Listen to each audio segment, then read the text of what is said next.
Have you ever walked into an airport and felt disconnected? Maybe it's the way people move through it. So focused, so rehearsed, all following a system. Security, gate, boarding, like a machine, like something that never breaks. But sometimes it does. Sometimes a person steps into that system and vanishes. This is what happened to Lars Mittank, and nearly a decade later, no one can explain why. Lars was 28 when he disappeared. He lived in Wilhelmshaven, a coastal city in northern Germany. He wasn't particularly known for anything. He worked at a power plant. He liked football, Werder Bremen. He kept to himself. There's no history of erratic behavior, no run-ins with police, no signs of paranoia or instability. He was just a guy who took a vacation with his friends and never came back. In June 2014, Lars and 5 friends traveled to Golden Sands, Bulgaria, a cheap, loud beach resort packed with clubs and tourists. They drank, they watched football, they argued as football fans do. But one night, Lars got into a fight. The details are unclear. Some say it started over team loyalty, Werder Bremen versus Bayern Munich. Others say it escalated fast. Later that night, Lars said he was attacked by a group of men, locals maybe connected to the bar. His friends didn't witness it, they only saw the aftermath. The next morning, Lars was in pain. He couldn't hear properly in one ear, he was dizzy. A local doctor diagnosed him with a ruptured eardrum. He was prescribed a strong antibiotic, ceftriaxone, and told he shouldn't fly, so his friends flew home, and Lars stayed behind. Alone, in a foreign country with no clear plan. That's when things got strange. Lars checked into a small hotel near Varna airport called Hotel Color. At first nothing seemed unusual, but within 24 hours, his behavior began to shift. He started calling his mother, not once, but repeatedly. He whispered into the phone. He said he was being followed. He told her he didn't feel safe. He asked her to cancel his credit cards.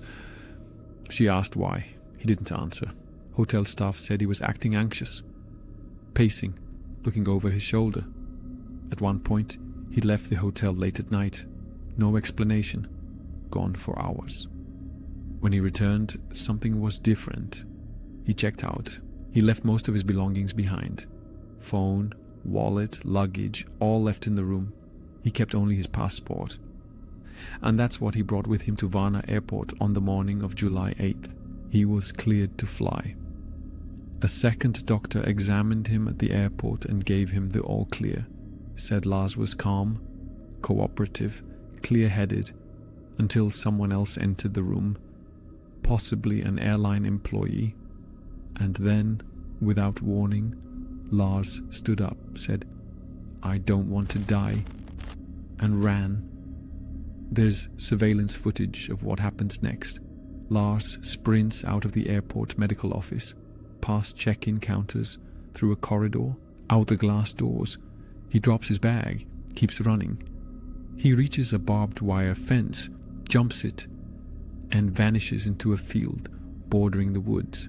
That was the last time anyone saw him. No calls, no bank activity, no digital footprint, just gone. So what happened? There are theories, of course there are. Some people believe he suffered a psychotic break, maybe from the stress, maybe triggered by the ceftriaxone, which can cause hallucinations in rare cases. Others believe it was something more physical, like a delayed concussion from the bar fight. Head trauma can cause disorientation, paranoia, memory lapses. But if that's true, why was he lucid at the airport? Why did he pass the doctor's evaluation? Why did he run? Then there are the darker possibilities. What if he was right? What if someone was following him? Was he involved in something criminal? Something he didn't share with his friends? Something that made him a target? There's no proof, but there's also no closure. His mother, Sandra, never gave up. She's appeared on talk shows, spoken to reporters, put up websites, begged for help. She still believes her son is alive. But with no sightings, no leads, and no remains, hope fades slowly. And yet, the image stays. A man in casual clothes, jogging, then sprinting through an airport, dropping everything, leaping over a fence, and disappearing. There's something so visceral about it, something unsettling.